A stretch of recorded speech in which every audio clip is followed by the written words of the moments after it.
welcome to this week's check-in video. I hope you're having a great week. And to start, I just want to show you a little snippet of a commercial by which I do not endorse in any way this product, but I hope you have a good laugh and are able to see why we're going to show it. So take a look. A very close call. Could have gone either way. It was right on the line. Well, Ferguson's not too happy with it, I can tell you that much. He's beating him like a rented mule. And the ref's just tuning him out. Boy, where do you train to take a beating like that? He said, when's that porch gonna get painted? And that litter box! It's been 3 weeks! 3 weeks! And to think I could have married Don Hoffman. And it wouldn't hurt for you to say that you love me once in a while. It's amazing how there are certain individuals who can just block everything out, right? You can't affect me. I'm not listening, but just kind of so stone-faced, so focused in on whatever it is that they just don't get influenced at all by other people or by other things. But I do think those people are few and far between. I think many of us are influenced by things or by people all the time.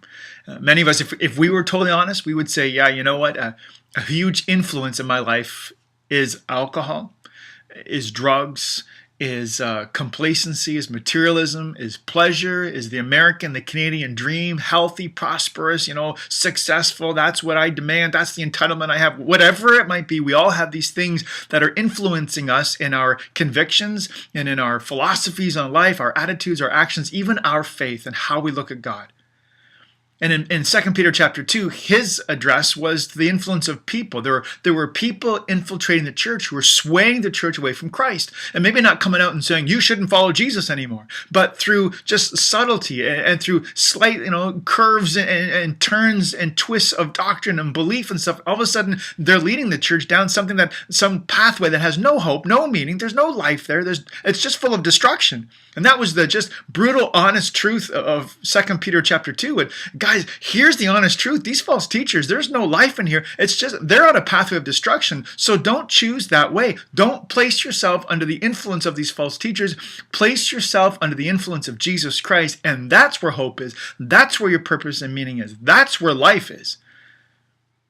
And so it was a challenge of what we allow to influence our lives. And I guess here in the middle of the week, I'd say, so where are we at? Middle of the week, what are we allowing to influence our life? Go back on Monday, Tuesday, and today, Wednesday or so, or whenever you're watching this, and what is getting the bulk of our time? What is getting the major influence to speak into our life? And that would be what's influencing us.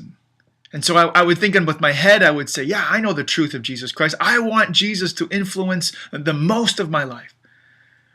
But then am I even giving him time? When people influence us, it's because they're speaking into our life, because we're watching them, because we're rubbing shoulders with them. How much time are we spending with Jesus? What are we doing with the truth of Jesus Christ to allow it to influence our lives?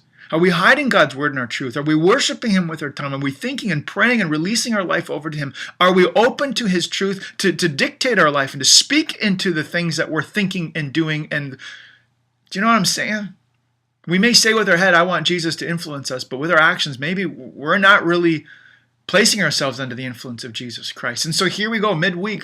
We're a few days away from Sunday again. Let's not lose the thought we had on Sunday, the power, the reminder that Peter had to place ourselves under the influence of Jesus Christ. Let's do that. And pick up a book today. Pick up God's word today. Go talk to somebody. Call somebody. Put on some worship music. Surrender our lives again.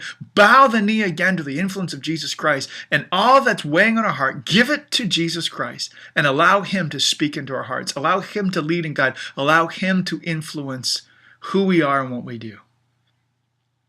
And so, friends, what influences us the most?